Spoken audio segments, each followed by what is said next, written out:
It's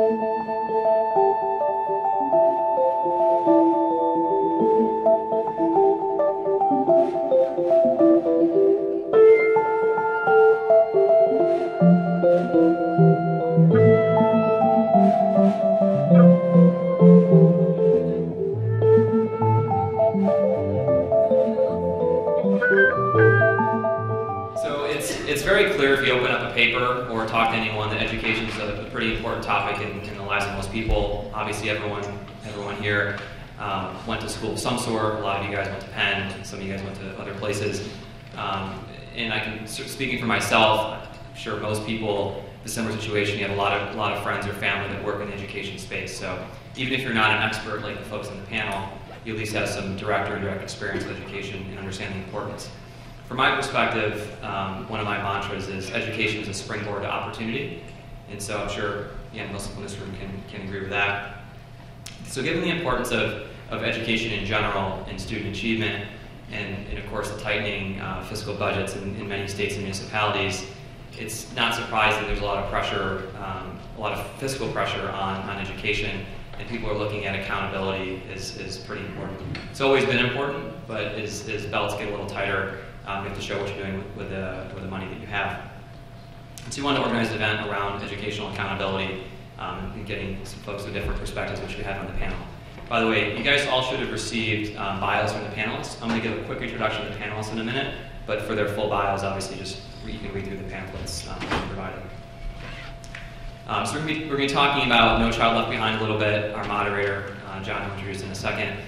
Is going to talk a little about No Child Left Behind, and then we're going to have some interesting discussions about the impact of testing on student learning and teacher achievement, as well as the value of using the test scores to evaluate teachers. Before we get into the event specifics, just a couple quick thank yous. I'd like to thank Penn trustee Ed Mathias for his generous financial support to allow us to be here, and more importantly, to have free food and alcohol, which is still free, by the way, so if you get tired of hearing me talk, feel free to grab a drink. In addition, the Consortium for the Policy, Research, and Education, and the Penn Alumni Education Committee for the programming of this. And Lisa, don't leave, no, come back. And Lisa Vaccarelli and the rest of the Penn staff for organizing the logistics. You can imagine organizing an event like this just doesn't happen, and so we appreciate it very much. In terms of the timeline, we're going to have a panel discussion, which I'll introduce the panelists in a second. We'll do that for about an hour or so. John, our moderator, will ask some interesting questions, and then we'll leave some time at the end for some, if we have time, for some audience questions and panelist answers. And about 8 o'clock or so, we'll break, and again, alcohol will be flowing until about 8:30 if you have any individual questions for either the moderator, the panelists, or you just want to mingle with other attendees. Just a quick introduction on the moderator and panelists. First, to my left, Jonathan Supovitz is a Penn Graduate School of Education professor and the co-director of the Consortium for Policy, Research, and Education. Teaches graduate courses on the policy and instructional uses of assessment, leadership, and research methods. Again, his full bio is in the pamphlet. To his left, we have Robert Bob, who is the Michigan governor-appointed emergency financial manager and superintendent of the Detroit Public Schools, which is, for frame of reference, is about $1 billion district. And he's spearheaded numerous academic and financial reforms that you can, if you haven't already read about, if you Google quickly, I'm sure you'll find it. There's literally dozens of articles about the work that he's done in Detroit. Interestingly, for those folks either from DC or obviously people that live here now, he was formerly the president of the DC Board of Education and also formerly the city administrator and deputy mayor of Washington, DC. To his left is Madeline Kingsbury, who's an AP English teacher and English leader of Overbrook High School in Philadelphia. She's only one of 4 English nationally board certified teachers in the Philadelphia City School District. She spearheaded a number of improvements in the large Title I school that she works in, including the increased use of technology and advanced research and writing projects for seniors. And most importantly, she's currently pursuing a master's degree in education from Penn's Graduate School of Education. And last but not least, Melissa Kim, who's a principal at Alasdair Middle High School, which is the highest performing and largest public school in Washington, D.C. She successfully introduced new teacher contracts, testing programs, teacher evaluation systems, and again, just as importantly, recently completed a doctoral dissertation from Penn's Graduate School of Education. Without further ado, because no one's here to listen to me talk, I'm going to turn it over to our moderator, Jonathan Supovitz. Thank you. What I'm going to do is I'm going to just set the stage a little bit, and then I'm going to move the podium over so that we're not blocking you folks from watching us interact. So this is a propitious time for us to have this conversation because in 2001, the government reauthorized the Education Elementary and Secondary Act and instituted something called the No Child Left Behind legislation. And NCLB, No Child Left Behind, which 10 years ago started, really changed the landscape of public education in this country. And one of its pillars was a focus on high-stakes testing and accountability, and that's really the focus today. So I'm going to talk a little bit about what NCLB focused on before the deluge, and then we set up this panel to try and get perspectives from different levels of the system. So we have a superintendent, we have a school principal, and we have a high school teacher. What we want to do is get the perspective on the influence of accountability over the last 10 years, testing and accountability over the last 10 years, on folks at different levels of the system. So that's our design for the panel today. So we have the deluge and the crash bang. So NCLB, its features were the institution of annual testing in grades 3 through 8 and 1 grade in high school. And Madeline, in your high school, it's in 11th grade. So Melissa, your school is from? 6, 7, and 8 in our high school test. Okay, so in your school, 6, 7, and 8, you test in all 3 grades. Okay. So grades 3 through 8 and 11. And one of the features is that results are disaggregated by different subgroups. And the importance of that in the legislation is that you can't hide low performance of one subgroup in the average performance for the school, right? So you could have a wide variation of performance, but still a decent average, but you can't hide that low performance if you have to report by subgroup. So that was an important feature which really focused and attended on equity issues. Schools were required to make adequate yearly progress, and that's left up to states to define. So every state, and Robert will probably talk about what it means in Michigan, but every state has a different definition of what progress might mean. The goal was to get every school to proficiency by the year 2014.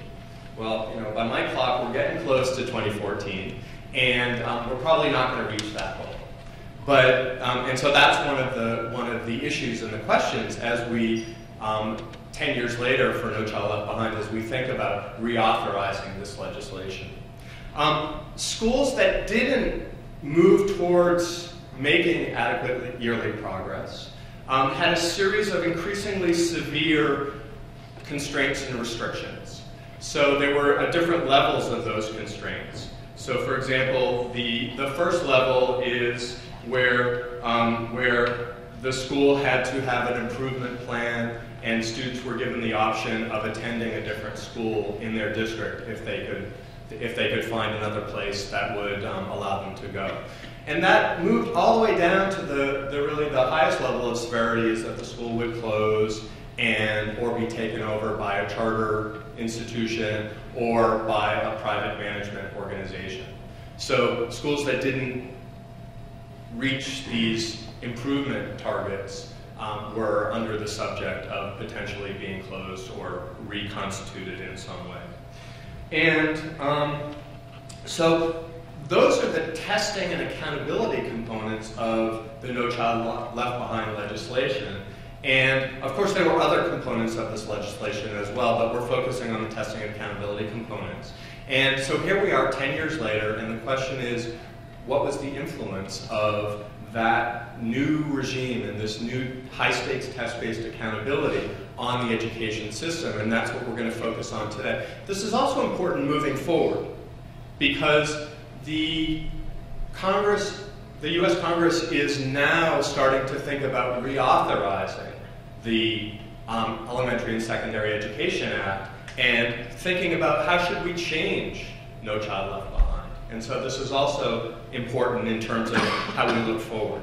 So today we're going to focus on looking back as well as looking forward.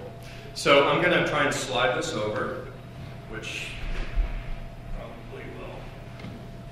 And so now we can get the a full perspective. So let me just start out, and my first question is really, how are high-stakes testing used in your school, in your district? So this is kind of a lay of the land question, right? So just how are high-stakes testing and accountability used in your school and or your district? So Robert, do you want to start? Good evening, everyone. Now we actually use all the provisions of No Child Left Behind in accordance with the Michigan Education Assessment Program, the MEAP in Michigan. And so in using all of the provisions of No Child Left Behind, 2 years ago we had 194 schools in the city of Detroit, Detroit Public Schools. Today we have 141 schools. And so as a result of many of the testing to determine whether or not those schools met their adequate yearly progress, we reconstituted, we had 24 of the high schools. And as a result of No Child Left Behind, high schools not meeting the adequate yearly progress, we reconstituted 18 of those schools. And the provision that we used the provision where we changed the principals in every of the high schools. We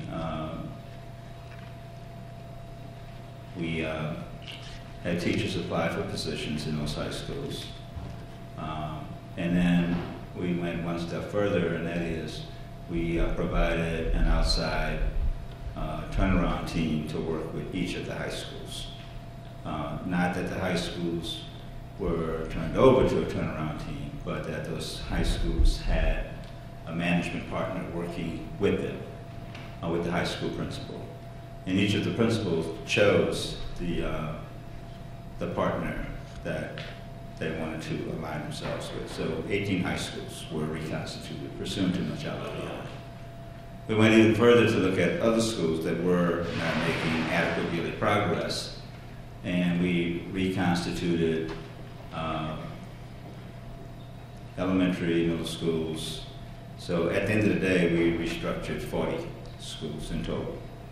And again, we changed the school leadership as well as gave the new leaders an opportunity to determine the staffing levels coming into those schools. So that was our approach. We've gone even further. Some schools were closed. Many schools were consolidated. But we used all of the provisions. I mean, there's like 1 through 6, I believe, steps under No Child Left Behind. And we found in Michigan, they actually gone even further. I mean, we had schools in phase 9 improvement. We couldn't understand phase 9. I thought there were only 5 phases. Like 5 phases, but in Michigan they went even further. I mean, the first school that I visited when I went to Michigan, the school was in phase 9. And so we reconstituted those schools, and we changed the principals. We had teachers reapply for their positions in all of those schools. And so that's how we used the provision pursuant to No Child Left Behind to get a handle on how we began to reform the Detroit public schools. And so we were very aggressive in using provisions pursuant to No Child Left Behind, provisions that were not used aggressively in the past because no jurisdiction should permit their schools to go beyond phase 5 without taking some drastic action pursuant to the legislation. Thank you. So I'm going to move not sequentially by the panel, but by the organizational type moving down. So Melissa, let me ask you the same question.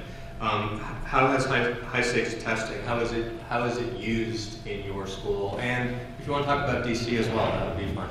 Sure. So Alice Steele Middle School is a middle school in the Washington, D.C. public school system with 45,000 students, and 125 schools. And all those schools are on some sort of range of this sort of accountability system of what different phases, of the 5 different phases. And so at the local school level, we certainly feel it. Before coming here today, I called up a colleague who works in the central office, and I said, I'm talking at a panel today about how high stakes testing impacts local schools, and I certainly have a lot of opinions about how it impacts my job and the job of the teachers I work. But I said I was kind of interested in how that impacts your job in central office. Is it something that you talk about all the time? Does it come up in conversations? Is that kind of driving the mission of the work that you do? Are decisions made based on AYP scores and so forth? And he kind of was like, not really. We know it's out there. It's something we talk about, and it kind of is present. But does it impact central office? Not so much. He didn't think it impacted central office very much. Versus at the school, I know the landscape of being a building school principal in the days of NCLB is very different from being a building principal, years ago. So today, as Robert's talking about, he is partnering his principals with outside agencies to support them in creating this new sort of school culture, this learning culture for students in school. And it's hard to find folks to coach principals and teachers in this new era because they haven't been school leaders in the era of accountability of AYP sort of measurement and high stakes testing. So the talent pool there to look for people who can then support local school leaders kind of do these turnaround sort of actions is there, and I think that's why this is such conversations that we're having today.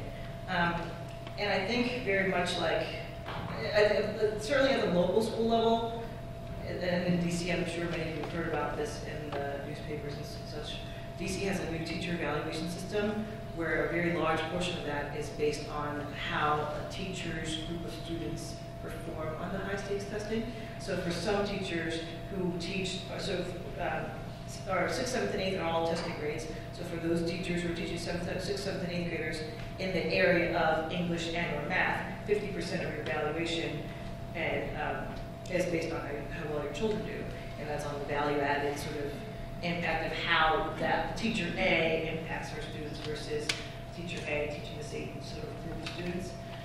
And thankfully, because we've been working on this for several years and been at the same school for 6 years, I think that really does matter.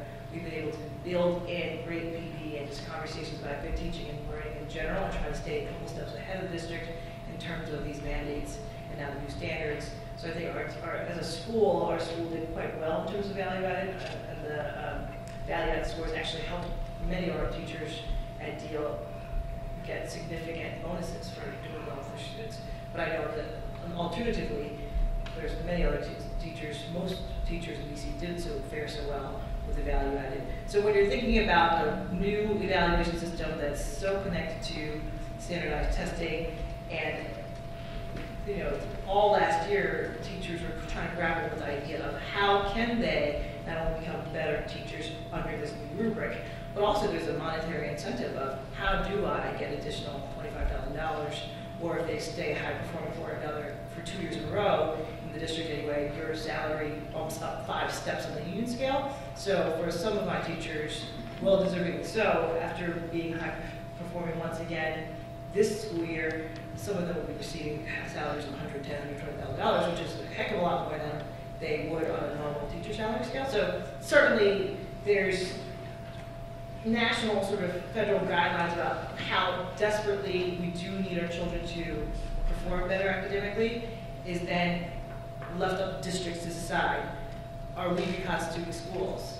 are we incentivizing people? Because it's all about people, right? You have the people in your buildings or in your district, and how do you get them to do something differently? Is it through an evaluation system? Is it through regular short cycle assessments that check up on kids to see how they're doing? Is it through data decision making and figuring out who's learning, who's not, who's on the cusp of just getting there, and who can we put most of our energy to? How do we start Saturday scholarship programs and bring our kids in for an extended period of the day, after school as well, so Saturdays, get them like the seat time that they need to actually make the gaps. So in all those ways. And I think one more thing, and I am interested in hearing what Robert had to say, because I was actually a teacher for 5 years, well 6 years total, but for 5 of those years, it was actually in a reconstituted school before NCLB, where the school, the district was just so low, and such a poor performing school, that they did just get rid of everyone from the principal down to the cafeteria leaders, custodians, and they kind of really advertised this job as an opportunity for a teacher like myself to say, you know, here's an opportunity for you to create this school and bring people together. Are you interested? And that's how I went to that reconstituted school and experienced amazing, incredible things that can happen for children when people with shared mission come together to do such work. And today, I wish more schools reconstitutions would look more like that, where it's kind of touted as an opportunity to kind of really change the lives for the young people and for a whole school community, versus I think the way many schools today feel about it is you are horrible, it's because you've gone through all the different phases, 5 or 9, and you can't get yourself together, and now, you know, we're just kind of starting you out at this reconstituted kind of negative space, which is a positive space. And I'm sure that's not the case for all your schools in Detroit, but I think from the district level, a lot of my colleagues who are really at the very last sort of phase, knowing that their school is going to go through this process, they certainly don't feel it as an opportunity. So, thank you, Melissa. So, Madeline, you are in a high school where you're down in the trenches, and in a school, in a large high school in Philadelphia, only is how large? We have 1,600 students. 1,600 students, and so what I'm curious about is how high stakes testing plays out in your school. Sure. So, let's see. When I came to Philadelphia to work as a teacher in 2004, I had gone through my teacher training the year before, and even though No Child Left Behind had been instituted, I didn't learn anything about that in my teacher training. So when I came to Philadelphia, started teaching in 2004, I saw a sign that said, "Congratulations, you made AYP." And at this point, we are now a Phase 9 school. So we have essentially not made AYP since 2004. It is a Title I school. It is 99% African American students, 90+% in free and reduced lunch. Lots of unhappy kids. It didn't really occur to me though that high stakes testing was an issue because I didn't teach in a grade that was tested. I taught 10th graders. I taught 12th graders. I stayed in the classroom, I did my thing. Teaching is very isolating, and so I didn't realize what basically what No Child meant until I moved up into the English leader position in my school. So now I'm in charge of having all these kids pass a state test, which I had not been prepared for. I don't know what my principal was thinking. I had lots of good ideas. I got along with people, and I think that she thought I could use that to help move our kids. And our school has been labeled as failing for a very long time. It gets tiring. It gets very tiring. It gets very psychologically oppressive for the students and for our teachers. So when I became English leader, that was the year that our new superintendent in Philadelphia decided that she would use test scores to identify schools to be turned into charter schools. And so over the past 2 years, she's had this great plan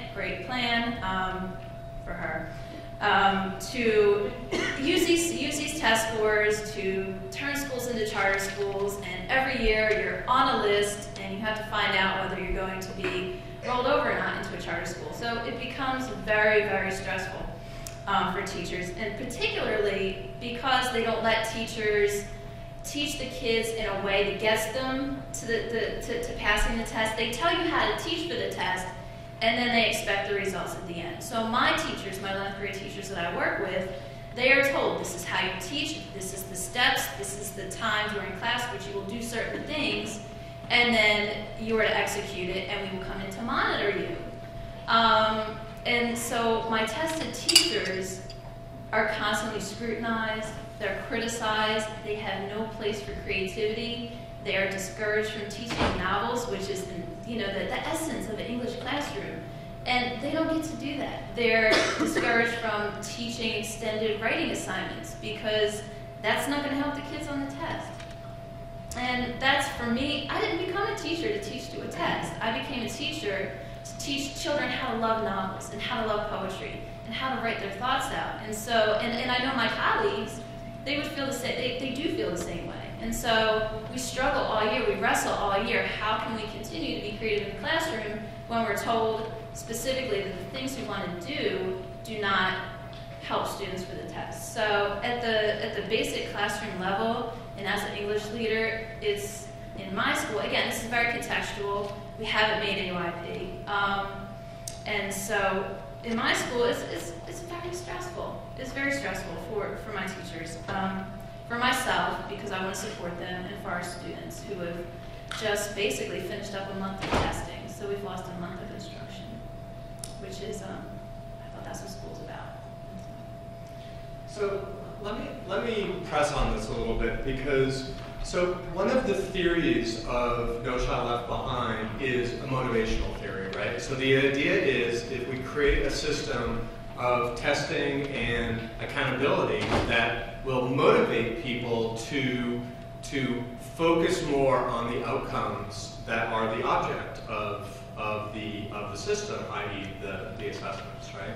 So, but the question here is whether the motivations that are produced, whether the responses to those motivations are constructive and channeling energy in ways that are improving teaching and learning, or producing unintended consequences which are actually motivating people to do things which are in the service of helping to meet the assessment goals, but may not be in the best interest of truly focusing kids on, and teachers on, teaching and kids on learning things that they can transfer into skills in the world, right? So we don't want, as Madeline sort of inferred, we don't want a focus on the test for the sake of the test, but we want to focus on learning that is represented by the test, right? So,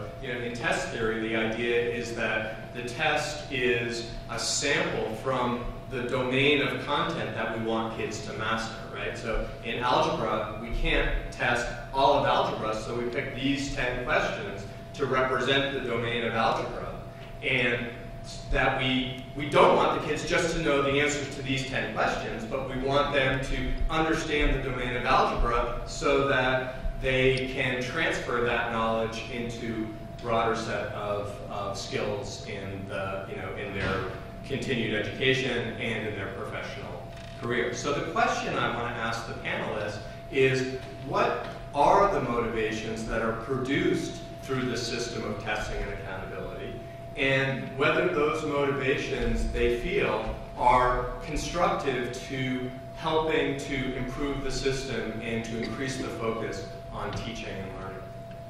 So Robert, that's a tough question, but I'm going to start with you. Well, it's not, the question's not that difficult. How does one get into a graduate program at the University of Penn? One provides a portfolio of a broad range of things. And one takes the test, right? Well, you can, but you don't necessarily have to take the GRE. Melissa, did you take the GRE? I did, but Penn didn't require it, but I... Oh, I have to go home and tell my son Patrick. No, I don't want to be flippant about it. But you should tell your son Patrick, because Penn is a fine place, right? Absolutely. What we do, we've gone one step further. We have, and it has been somewhat controversial among teachers, in particular the Detroit Federation of Teachers. We have quarterly assessments that we require, and even for a kindergarten, I mean, even pre-K, all the way through high schools, we have these quarterly assessments. And the quarterly assessments are designed, in particular, reading, math, English language arts, science. The quarterly assessments are designed, it's like a 1-hour test assessment, but they're designed to determine what did the student, what have we taught the student during that quarter, and how much of what was taught was in fact retained. And it gives us an opportunity to know where each child is. And then those children, those students, the results are reviewed with the students and with a team of teachers. In many cases, we want the principals to lead the discussion, but I can't say that occurs 100% of the time. And so those quarterly assessments are designed to find out where the students, where they are in a particular subject, and then what plans can be designed to help those students move further along.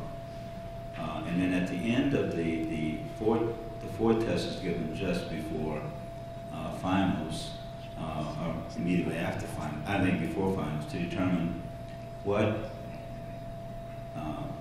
additional instruction should be provided to those students who choose to go on to summer school. So that's how we use the quarterly assessment. Now, some of the classroom teachers as well were spending too much time testing students. But the test itself is only 1 hour, and out of per quarter. But the results then, the data from those tests are used to drive student performance, as well as to find out whether or not the teachers are performing as well. And so, again, it has become somewhat controversial among teachers, as well as among some principals and among the Detroit Federation of Teachers, but we've gone forward with it because we believe that we need to know if we're going to have a data-driven system. We should use the data to help drive student achievement. And those assessment gives us a good benchmark as to where each student, where they are in their learning, and what additional instructions should be provided to those students, particularly in their core subject areas. We just started that this past year, and so we're hoping that the Detroit Public Schools continue the quarter assessment. We ended up in court as a result of it, but that's one way in which that's one way in which we're using the tests to drive student achievement. Now, we haven't gone the next step, and it is to use the results to determine real accountability. That will be the next step in the process. And are you moving in that direction? Well, the next administration will. Okay. Melissa, the question is the extent to which the motivations of the accountability system that's been constructed over the last decade are producing constructive consequences and constructive actions on the part of the faculty in your school. Well, so during my 6-year tenure, the first 4 years where it was just federal sort of and district level motivations, if you're going to call them, of going down these phases, right? Or staying as a high-performing school, or moving down these phases where there's more kind of shackles and restraints put on your school for not performing. So I guess that has been, we were experiencing that for 4 years, and then for the last 2 years, our district decided to kind of implement this new teacher evaluation system and this new incentive pay structure as a part of the motivation. And I'll say, teachers certainly can be motivated by money. Certainly they want to do well, teach their students well, and perform on this particular, especially by this particular test, so that their salaries would certainly increase and bonus will be had. And this summer is the very first time they felt the kind of joy that that could bring. So the teachers who actually received the SHIP funds certainly love that. But certainly the opposite side of that, the teachers who didn't receive the money then felt like, wow, this money is actually for real, and this person got it and I didn't. Like, what are we doing different? So it's like one of the unintended consequences of in the school building is figuring out, whereas some teachers are doing well, like teachers who don't do well, this year I'm finding that they're very much focused on what they need to do well on that particular rubric to just kind of teach in that sort of style or just teach that particular content to receive monetary gains, which you know is natural, right? We have a nice little carrot and we try to get them to work towards that. But the negative end is also there's a monetary consequence of if you don't do well with your students, then you know after certain numbers of years, your job is no longer with the district, which I think is for district public schools a very important thing. I would say, you know, if I group my teachers on like the high performing teachers and the middle of the road teachers, and then like the not so great teachers, I think our evaluation system has been great for the not so great teachers because it does give the school leader leverage to say it's not working out, you have to go. There's no sort of job owed to the person when they're not performing. I will say that if the evaluation system hasn't at all really dramatically changed what high performing teachers do, because they're going to be fabulous teachers no matter what they're being evaluated by, they're going to make the right gut decisions and teach that novel even if their principal says no, and they're doing great things in the classroom. And then for the middle level people, which is I think where the bulk of the people think, right? I think this evaluation tool is yet to be proven, and right now I want to say it's great that it's given us common language and how we talk about what the teaching and learning is, but it certainly is having my folks really focus on just that, and and I think they've lost the vision of the whole sort of lesson or the whole child in that particular lesson. So that is certainly a little bit concerning, and I think only years will tell if we'll move them out of that middle zone to, you know what, I know for this second year you're really focused in on your bonus pay, but this is how we're going to get to that particular bonus pay without looking at just that rubric. And that's one of the ways that I think school principals can really make some really key decisions. So for example, I just like John was saying earlier, we don't know with one high stakes test if your child learned all of algebra. We only know certain specific objectives and standards that your child might have or might not have learned. So to teach that particular test will always only result in that particular equation, right? So what school leaders can do, what we've done at our school, is to say, forget the test. We certainly want our kids to be really well prepared for the test, but teaching to the test is not going to get us there. Let's just kind of leave that to one side and try to teach our kids to the IB curriculum, which is what we've integrated, and say if we can get our kids to match and reach the IB standards for learning, then absolutely our kids will certainly fit whatever standardized test that we're asking of them at the end of the school year. So a lot of our teacher planning and driving and push-up rigor has been we reach a higher sort of standard so that obviously in the trickle-down effect, can't believe I said that. Well, we would definitely, without question, hit that, which I think is lower standard sort of the assessment system. So that's kind of one sort of way. And I think that hits the other motivation that we haven't yet talked about of what Madeline said about teachers don't come to teach to like make a whole bunch of money. Maybe they will in 3 to 5 years if we continue to go down this road of high performance pay and performance pay linked to teachers, which I do think is a interesting debate and conversation in education today. What they do with the teachers in my building, since they have, they've decided to be teachers for several years now, they really want to feel good. They want to feel good about the impact they're making with their kids. They want to know that their daily toils, their night work and weekend work really does change the life of the youngster in the classroom that they're working with. So I think that sort of motivation is also something that local school principals can really have an impact on by constantly kind of bringing the conversation back to that and kind of feeding the teacher that kernel that they need to certainly feel and be reminded of every single day, because when we talk about the tests, it doesn't hit that feel-good spot. So we have to kind of remind them why we are trying to get our kids to this particular level. And I'm sure for Detroit, if I go for DC, too many of our kids just don't even meet that minimum bar that our standardized tests actually test.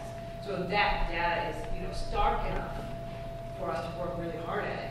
But when we look too deep at just the data and get kind of tunnel vision with just what the data says, I think we sometimes forget how badly our kids are faring and how they're not going to be ready to be college graduates if we just don't do it.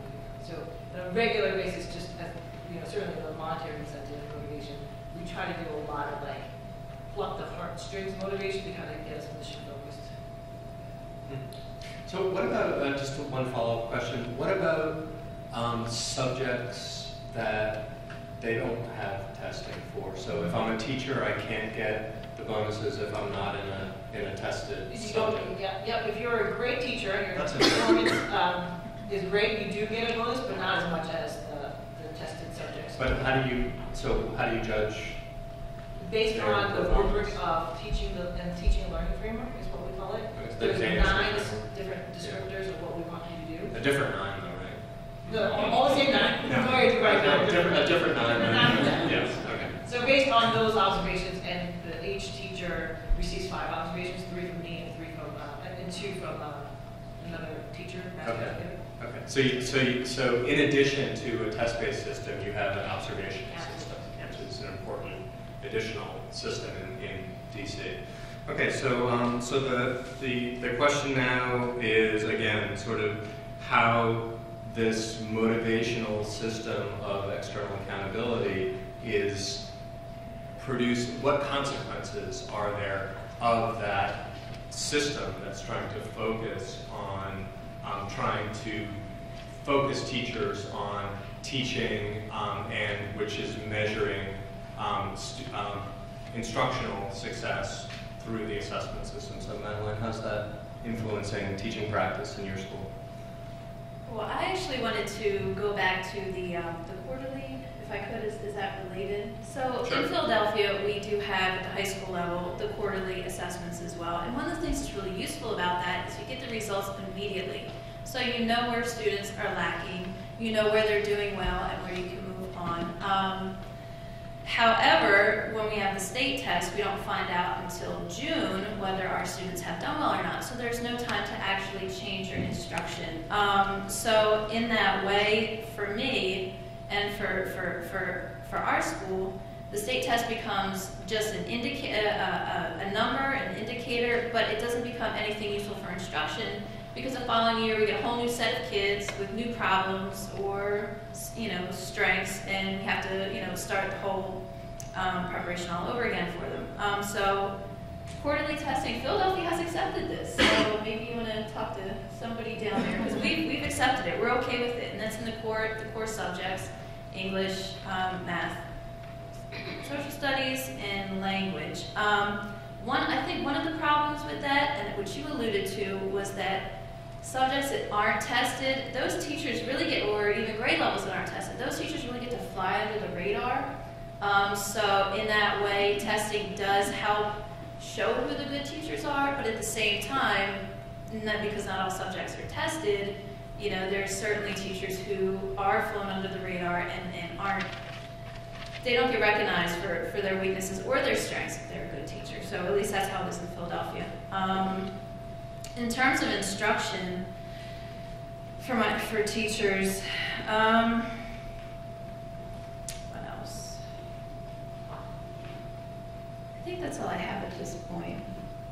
So I think that what we've heard from the panel is that this system that originally focused on trying to induce external motivation has sort of evolved in at least a couple of these cases towards a system where the assessment, people are recognizing that a one-time annual test isn't providing information back to teachers, right? So it's producing motivational effects, and there's a slew of research that talks about how teachers respond to accountability systems.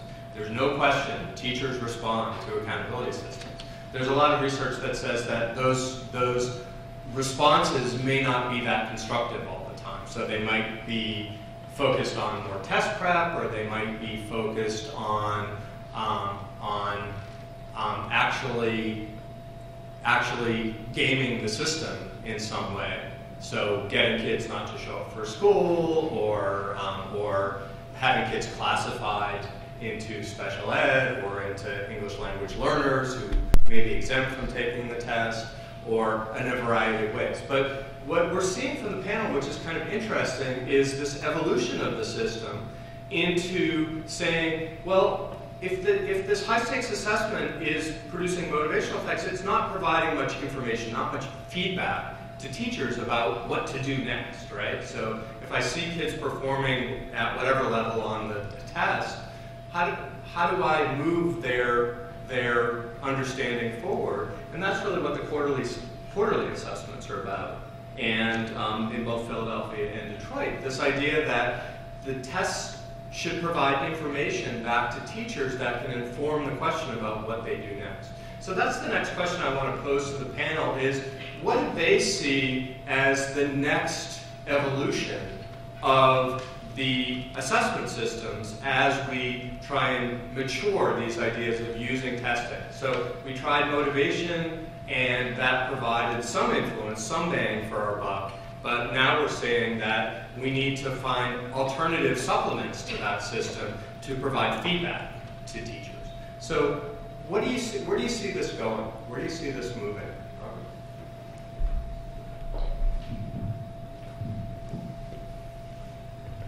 I can't speak for the industry, but from my own observation, I see a much deeper use of the quarterly assessments. So from pre-K through 12th grade, with feedback not only to the students but to the teachers, and that the building principal uses that information to help drive student performance. I see more of that. I think it can be, in Detroit, it can become a much more robust system than it currently is. But I see that as a very important part of knowing where students are and what interventions should be taken early as opposed to later in the students' performance. So I'm a huge believer in the assessments on an ongoing basis with feedback, but that the feedback is actually operationalized with individual students, and then the information is passed on to school counselors, not just the classroom teacher, school counselors, as well as parents and guardians of those students. And so everyone plays an important role in how well those students are going to perform over a long period of time. So I can't speak for an industry itself, but just more micro. So, but let me ask you, as the leader of a system, what new knowledge and skills does that require of teachers and school leaders to have? Well, in some extent, it may change the entire way in which we provide professional development for teachers. It may change the way we provide professional development, for the school leader, because at the end of the day, I hold this building leader responsible for how well that school performs. It also provides, in our case, important information for a group of teachers that we've actually pulled out of the system. Those teachers make up our peer system review team. Some of these are nationally board certified teachers. Some are master teachers, as it were. And those teachers provide individualized coaching for teachers who aren't performing well in the system. And their evaluation is also part of the overall evaluation of how well a teacher performed. But their goal is to improve classroom management, make sure that the core content areas are being taught well, to look at the data with respect to students in individual classrooms. And what we're finding is that teachers themselves are reaching out to the peer system review team, as opposed to a principal who may have an issue with respect to how teachers performing, reaching out to the peer system review team. But these are teachers working with teachers to help them in terms of A, their classroom management, and B, the things that they can do and should be doing to drive student achievement, to increase student performance. So, Melissa, let me focus on a particular aspect that you talked about. So, one of the areas that's undergoing a lot of emphasis in education and educational research is this idea of trying to isolate the contribution of a teacher to a student's learning, right? So, if you have a student who is high performing and goes into a school and they leave high performing, then the question is, was it their home factors that really produced their high achievement, or did their teachers actually contribute to their gaining knowledge and skills? So that's the idea of rewarding teachers for their value added. So where do you see that going in DC? I think it'll stick around. I think it's, we're certainly in our initial stages of the value added, and just actually this week we actually did a whole PD with teachers about actually showing them the formula of how the value added score was created. Because last year they received their value added score and it was kind of like, well, where did this number come from? And so that's been a lot of questions for teachers. So this year we've done a much better job of trying to explain how that math works. So do you understand that process? I'm just beginning to. I'm just beginning to understand. There'll be a test.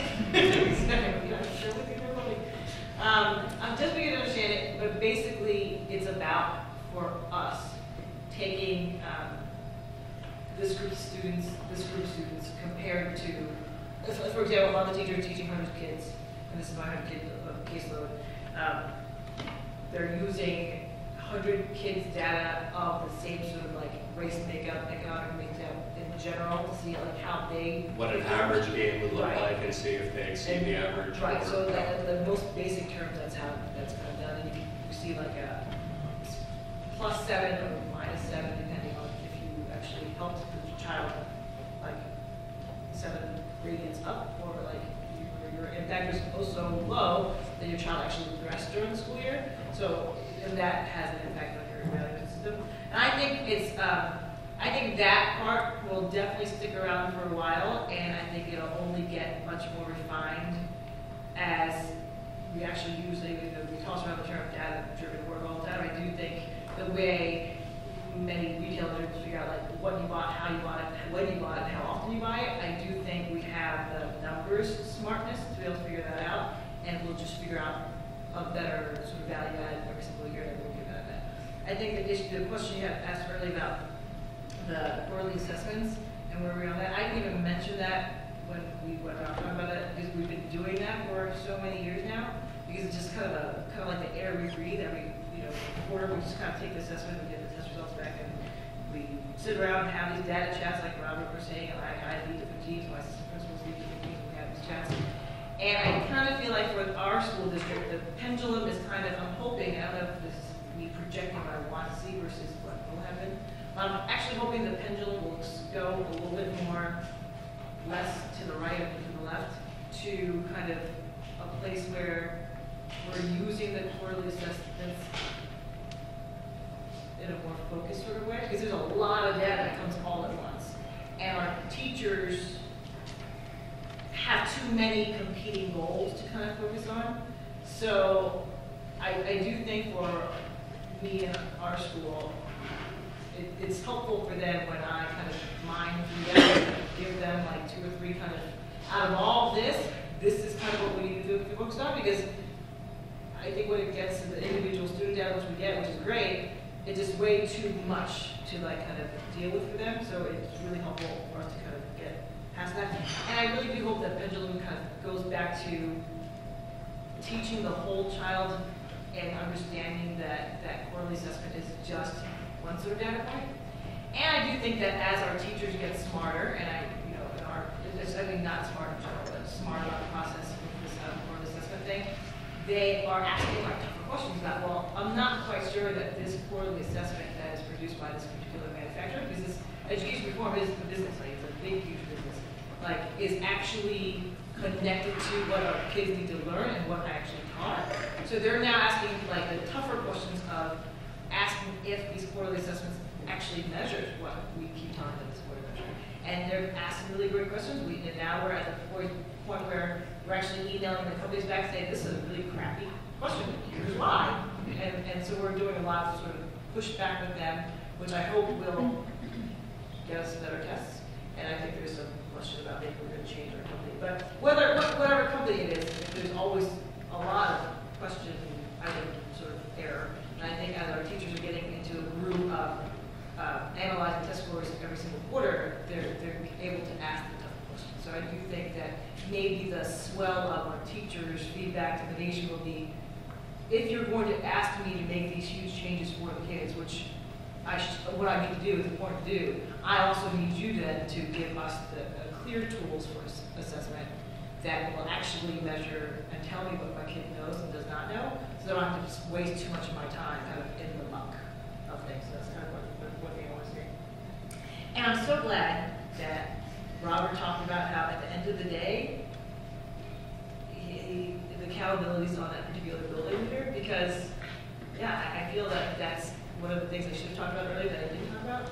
That when I first started being a school leader, it was pre all of this, so I didn't quite understand what world I was walking into. And certainly I jumped in, I kind of love it, and this whole thing is kind of it's in my blood, and it gets me excited. But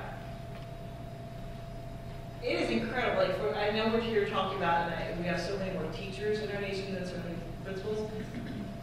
But I think the accountability is certainly the way I feel it, our district does it, and the way Detroit does it, certainly, after most urban school districts. It is really the seat of the principal. I mean, we talk about how accountability and teacher incentives are kind of tied to it and so forth, and certainly the teachers' unions in general are so much stronger than principal unions if they exist at all. So we do have a lot of these incentives in place to like recognize good teaching and how to support good teaching. There is no such thing that I know that exists for building principals, which is, I think, really where your equations will either go positive or negative. And I'd like to see some more research, John, on figuring out how that sort of lever can be leveraged in different ways to support building principles. That's my plug. I'm going to ask a little follow-up to Melissa, and then I'm going to ask Madeline a question, and I'm warning you, then we're going to open up for questions. So be thinking about what your question is. So everybody perked up a little bit when I said that. So Melissa, just a little follow-up. I was wondering if now that teacher value added is associated with bonuses, if in the summer and fall you get lobbying for kids to go to particular classes. Wow. Well, no, I will say no to that only because I cut that out many, many years ago. We have lots of other structures in place. For a child, we have a 6th grader at our school, is in a team of people, and I stack that team with like fabulous teachers.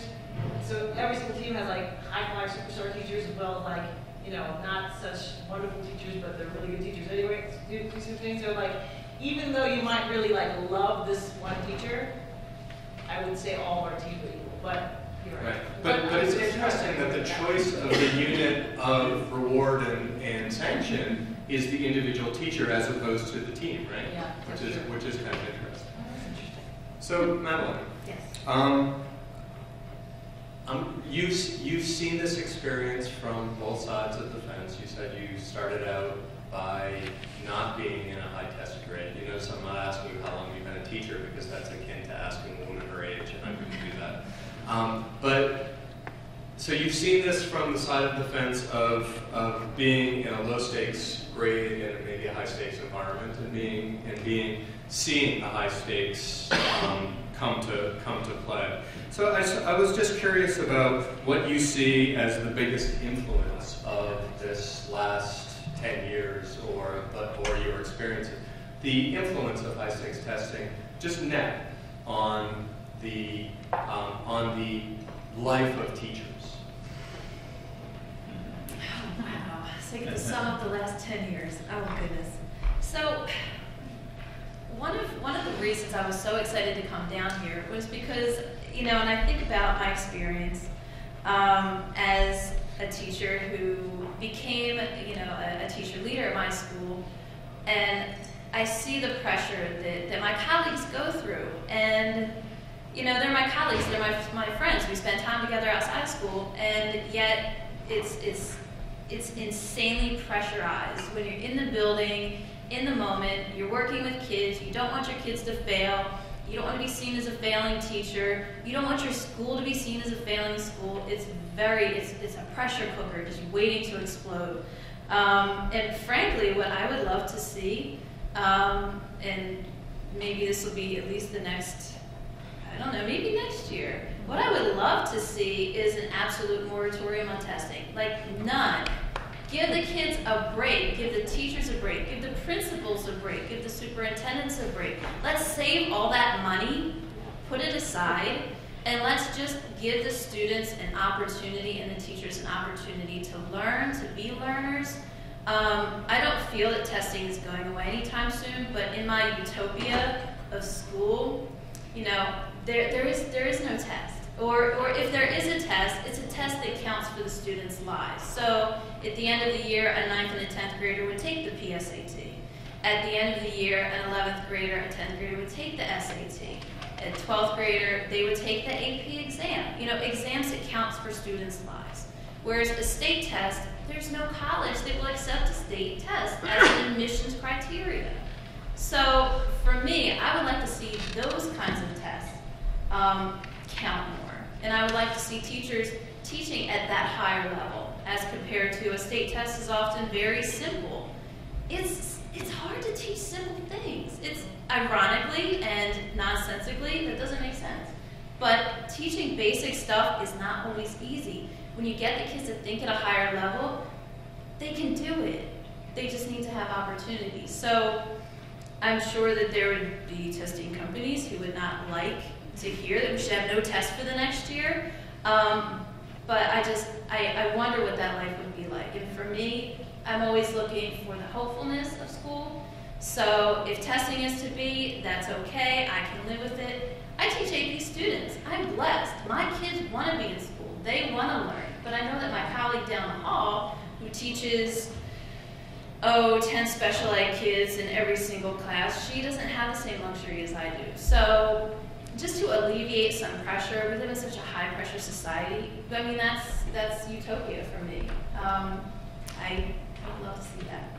So I just want to point out that what you raise is a really important kind of irony about this system, that the target of accountability is often the district from the state, or the school from the district, or the teacher from the district, or whoever. But the student whose performance that we're measuring this on usually doesn't have stakes attached to their performance, except if they're in high school and it's to graduate or something like that. But for kids who are in middle school or elementary school, often there is no real stake attached for them. So that's kind of an irony of the system.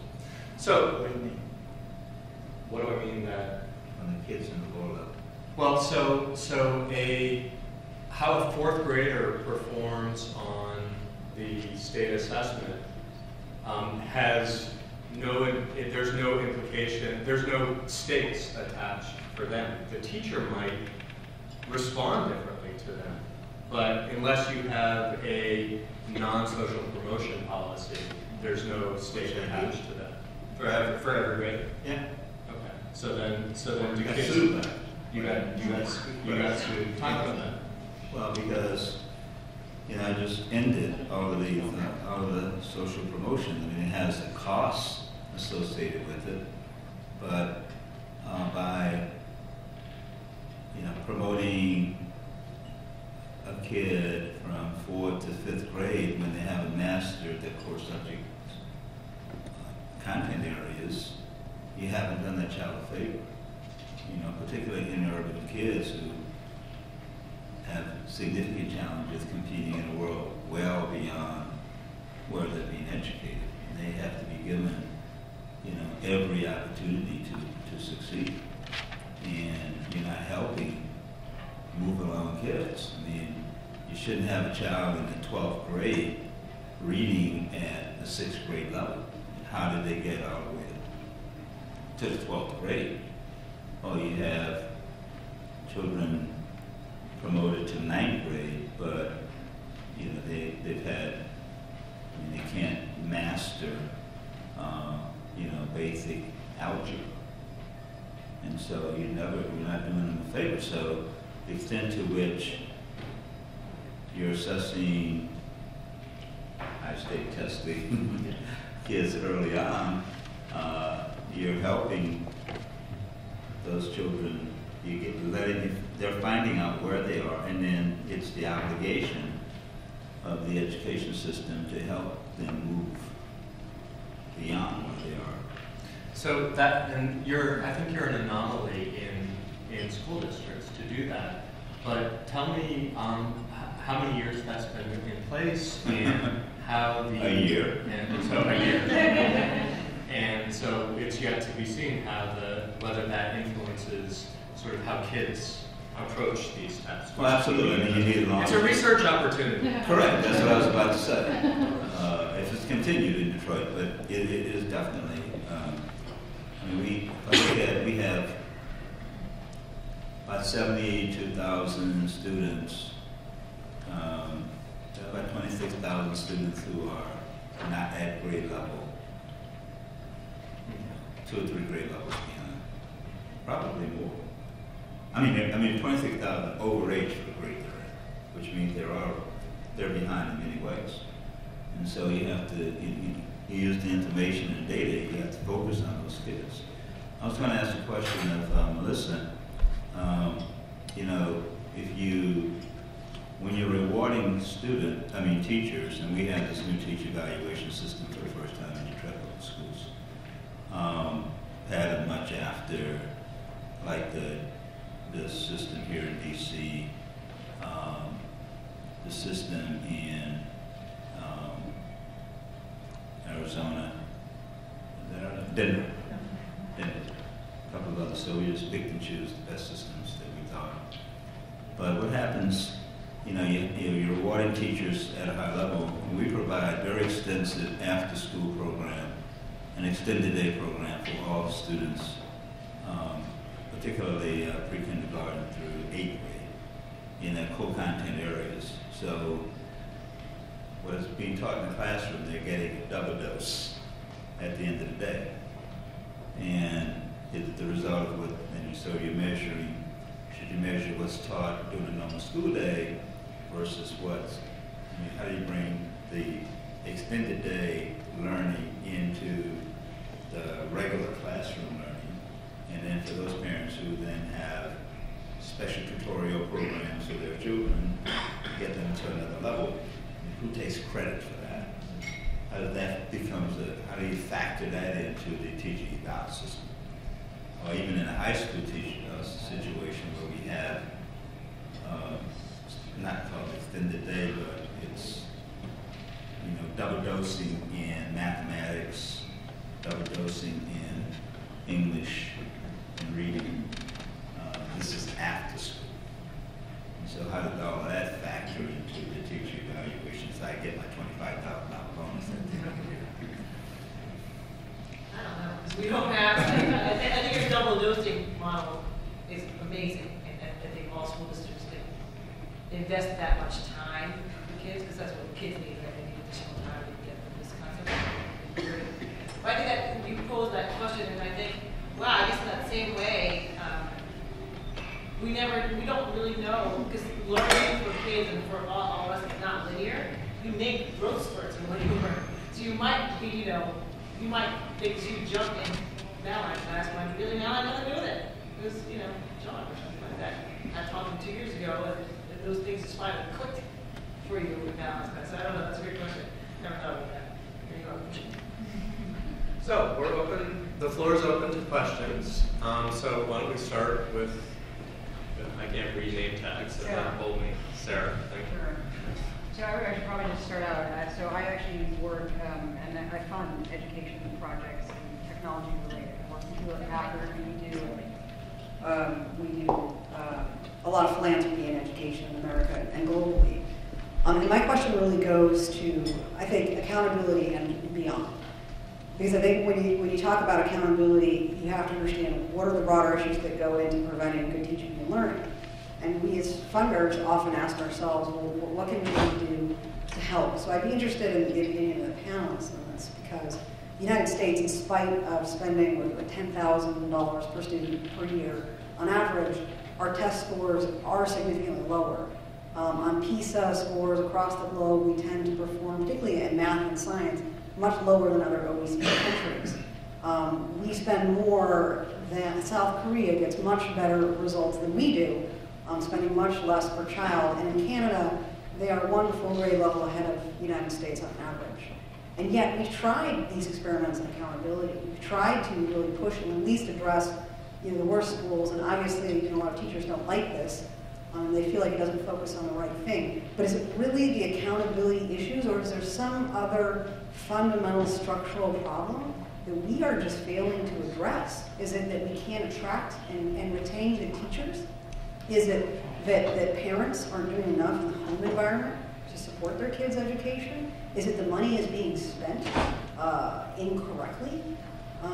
Or is it just that our accountability system is flawed, or a combination of the above? I would just be interested to know what is your opinion on that? Well, I think they have it all backwards. In terms of, we bring a lot of issues to the classroom, to the campus, to the school, public school campus. And we focus a lot on the achievement gap, but there's not enough focus on the preparation gap. In other words, how much time are we spending from 0 to 3? For example, in these are areas where it's not the public school system as such, it's the entire system. For example, if you don't get poor prenatal care impacts negatively on a child's ability to learn. Poor postnatal care impacts negatively on a child's ability to learn. Child grows up in a household filled with lead-based paint, plays on the playground with all kinds of lead-based paint, lives in a neighborhood where asthma is a big issue based on environmental issues. All those things have a negative impact. Child grows up in a household where, by the state standards, the parents are functionally illiterate. Child is exposed to fewer words, violence, unemployment, mental health. All those things, child grows up in that household, in those neighborhoods, all impacts negatively on the child. And then when the child reaches age 3, and we ship them off to the schoolhouse. And we say, in schools, that's now your responsibility to educate that child, although the education actually should have started, at 0. And I'll use an example, crude though it may be. If you take this building, I think we're on the 13th floor. When the architect stood, the design, met to design this building, 13-story building, first thing they thought about is, many of the things they thought about, what is the foundation that's going to support this infrastructure? So when we look at, it's your next slide of research, by the way. So when we look at the whole education system, we're not spending, I think coming here from the U.S. Department of Education, we're spending money in the wrong direction. We're not spending enough money on the front end. We're not investing. I don't know, money spent. We're not investing on the foundation. We invest after the problem has occurred. And in particular for African American boys, they enter school and we say, well, acting up, can't read, therefore special ed. So even in D.C., we did a survey in D.C., you take 30 zip codes in D.C., you have more African American males enrolled in special education than any other. So, I'm on my soapbox right now, so I'll get off it. Long story short, the preparation gap is where we should be investing before the child reaches our classroom. Can I take what you said, build a little bit on that? I actually think we've done a lot. We're certainly much better at the preparation gap than we used to be with Head Start's program, and now we've got more about pushing even earlier than Head Start with like early, early,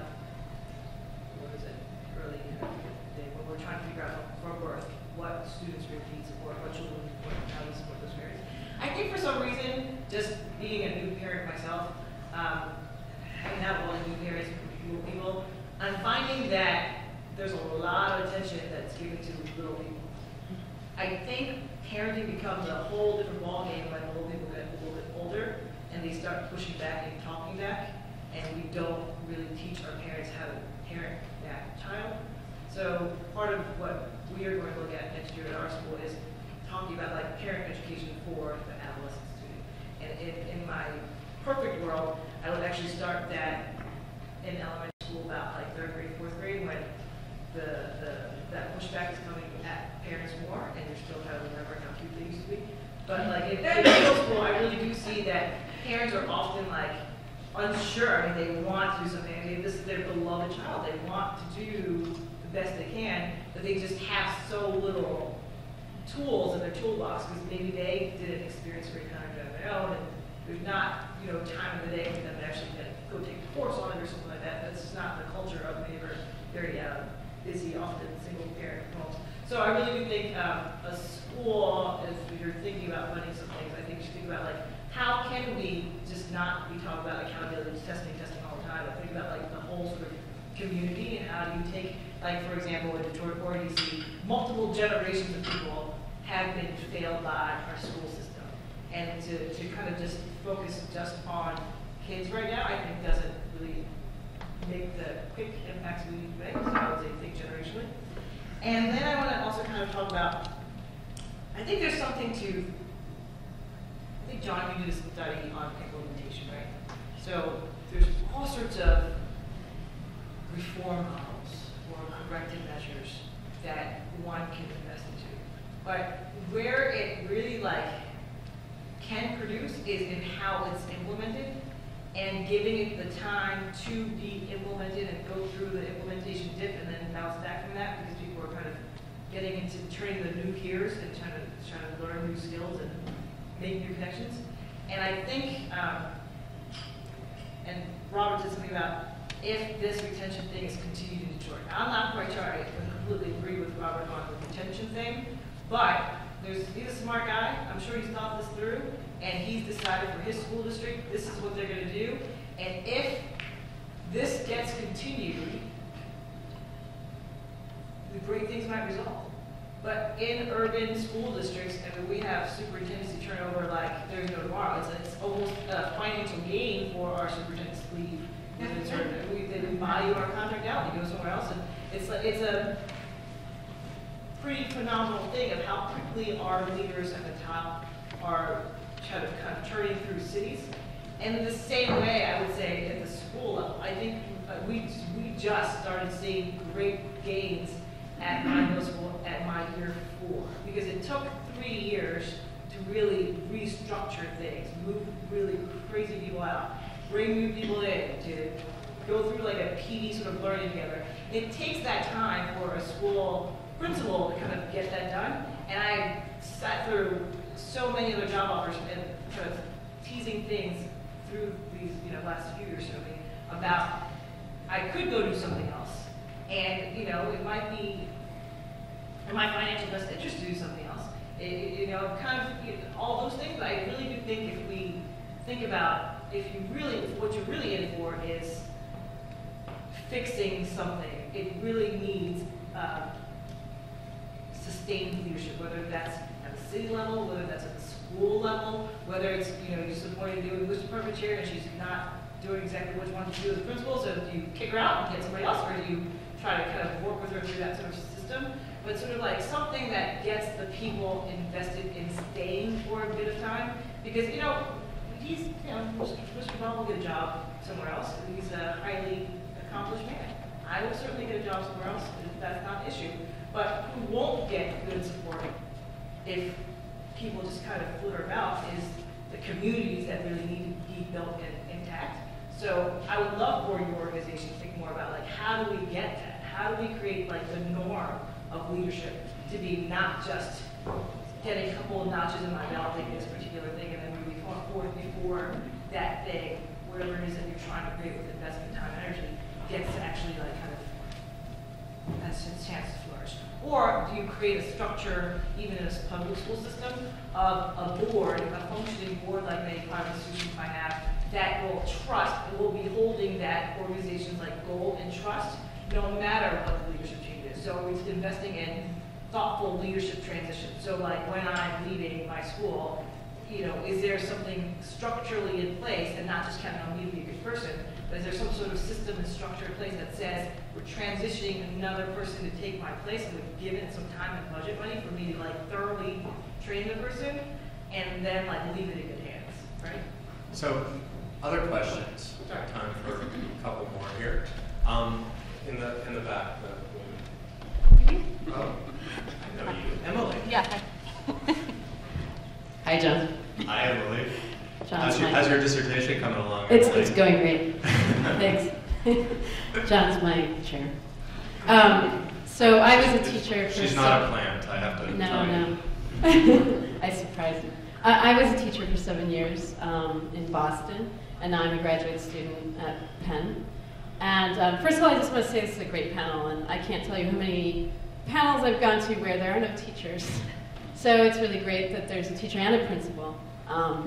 And just, it's a good combination. So I had two questions, but I'll just ask one now. So there's a lot of research that shows that school culture is a huge component in sort of creating excellent schools, right? From everything from what Melissa mentioned in terms of making sure that there's leadership succession and things like teacher buy-in and, of course, test scores is a part of that.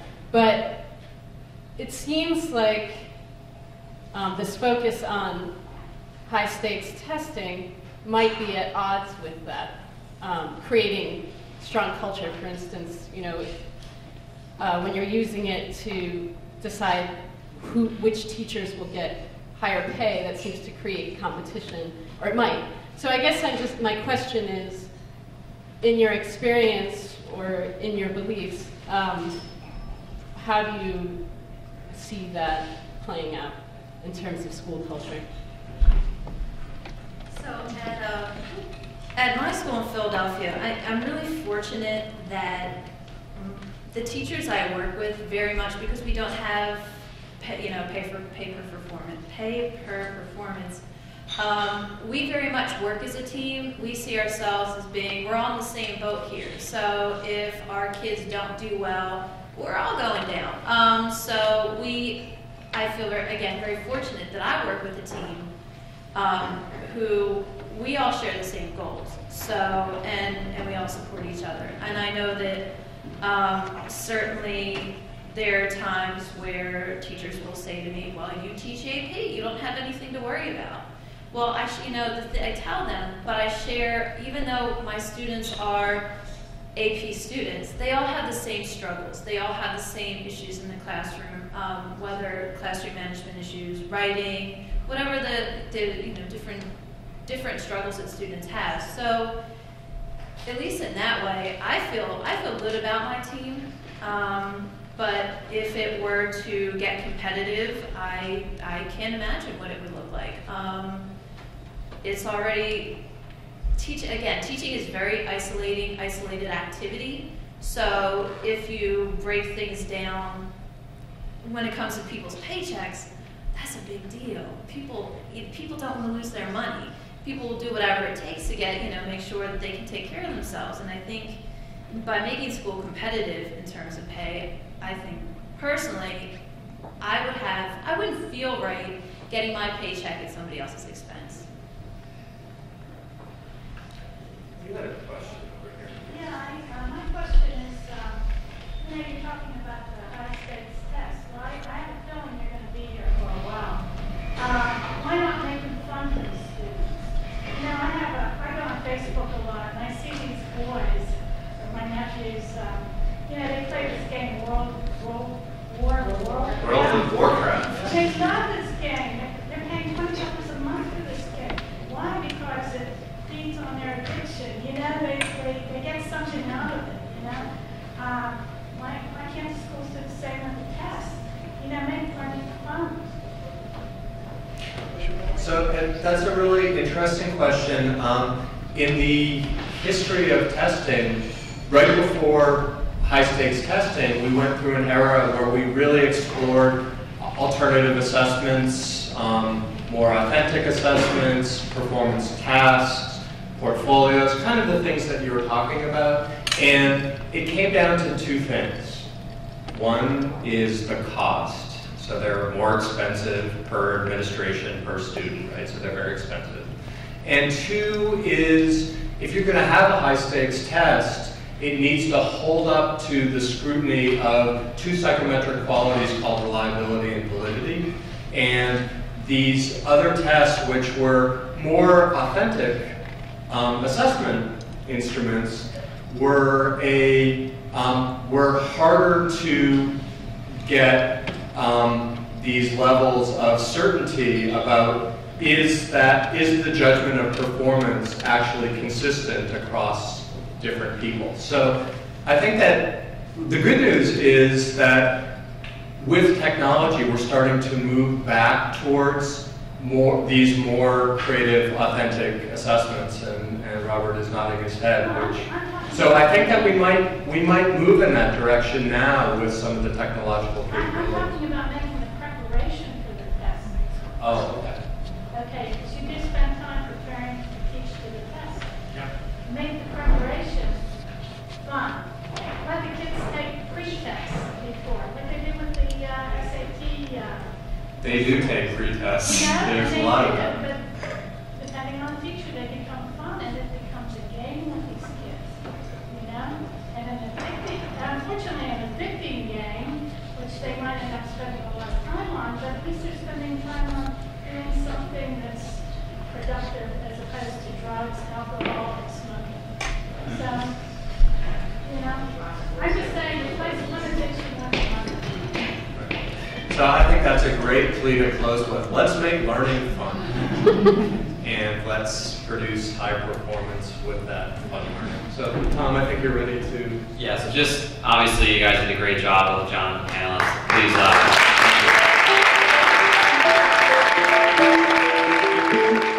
Please,